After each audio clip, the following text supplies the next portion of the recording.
이단은 결코 사람이 세운 기준에 의해서가 아니라 오직 하나님의 말씀에 근거해서 분별해야 합니다. 그럼에도 오늘날 주를 믿는다고 하는 사람들 중에도 자신들이 주장하는 교리나 이론에 맞지 않으면 자기들이 스스로 만들어 놓은 기준에 맞추어 상대를 이단이다, 잘못되었다 주장하는 일들이 점점 늘어만 가고 있는 것이 현실입니다. 그렇다면 성경이 말씀하시는 이단의 기준은 무엇일까요? 베드로후서 2장 1절에서 3절에 잘 나와 있습니다. 그러나 민간에 또한 거짓 선지자들이 일어났었나니 이와 같이 너희 중에도 거짓 선생들이 있으리라. 저희는 멸망케 할 이단을 가만히 끌어들여 자기들을 사신 주를 부인하고 임박한 멸망을 스스로 취하는 자들이라. 여럿이 저희 호색하는 것을 쫓으리니 이로 인하여 진리의 도가 회방을 받을 것이요 저희가 탐심을 인하여 지은 말을 가지고 너희로 일을 삼으니 저희 심판은 옛적부터 지체하지 아니하며 저희 멸망은 차지 아니하느니라 했지요. 이단을 분별하는 가장 명확한 기준은 바로 자기들을 사신 주를 부인한다는 것입니다. 우리를 영원한 사망의 형벌에서부터 구원하여 주실 수 있는 분은 오직 예수 그리스도 한 분이십니다. 예수님의 보혈로서 우리의 죄를 씻기시고 구원에 이르게 하셨으니 구원받은 하나님의 자녀들은 모두 주님께서 그 보혈로서 사신 것이지요. 이처럼 당신의 피로서 우리를 사신 주를 부인하는 것, 이것이 바로 이단인 것입니다.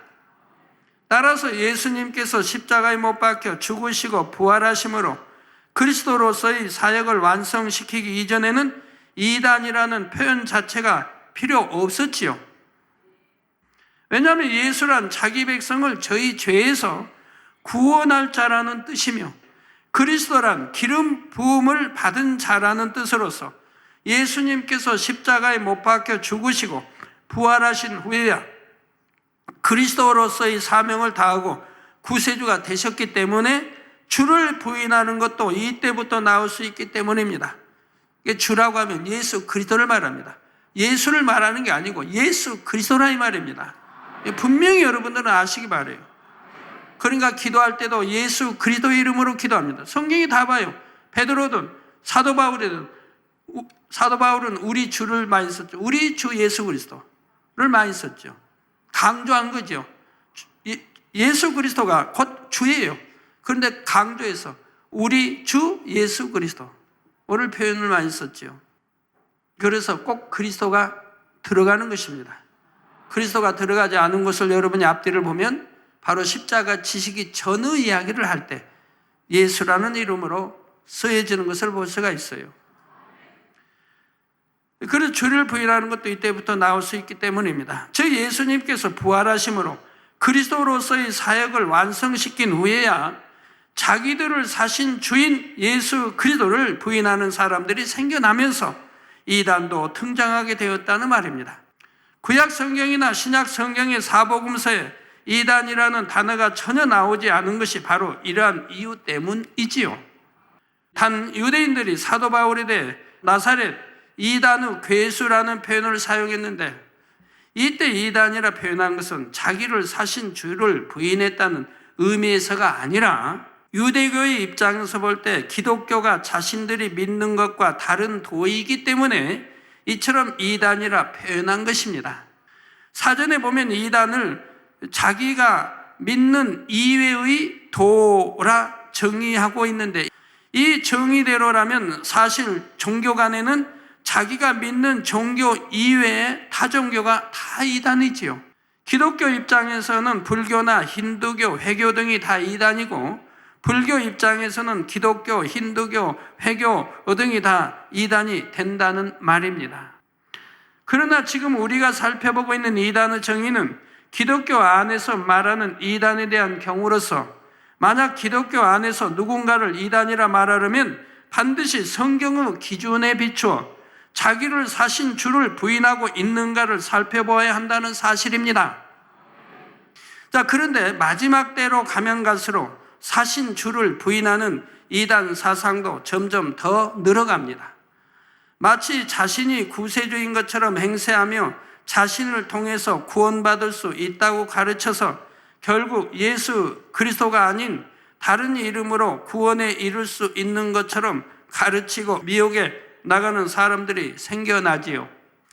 그러나 이들은 시간이 지나면 정체를 드러냅니다.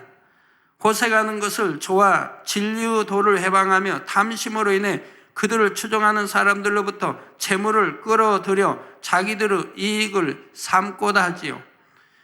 이 밖에도 진리인 하나님의 말씀에 어긋난 여러 가지 불법을 행하도록 합니다.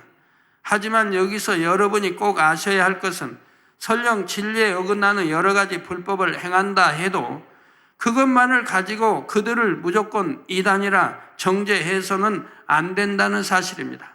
물론 그들이 회개하고 돌이켜 불법에서 떠나 신속히 진리로 돌아올 수 있도록 권면하고 책망하여 깨우쳐 주는 것은 필요합니다.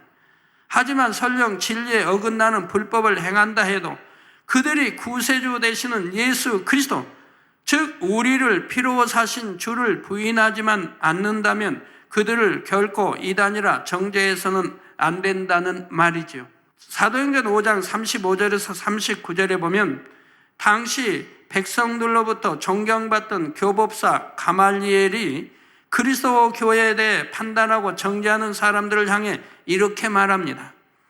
이스라엘 사람들아, 너희가 이 사람들에게 대하여 어떻게 하려는 것을 조심하라.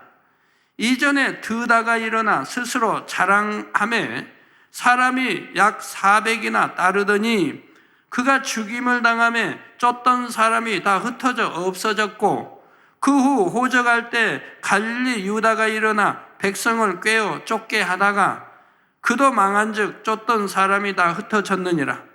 이제 내가 너에게 말하노니 이 사람들을 상관 말고 버려두라. 이 사상과 소행이 사람에게로서 났으면 무너질 것이요 만일 하나님께로서 났으면 너희가 저희를 무너뜨릴 수 없겠고 도리어 하나님을 대적하는 자가 될까 하노라 했죠. 그러므로 판단하시는 이는 오직 하나님 한 분뿐이심을 알아야 하겠습니다.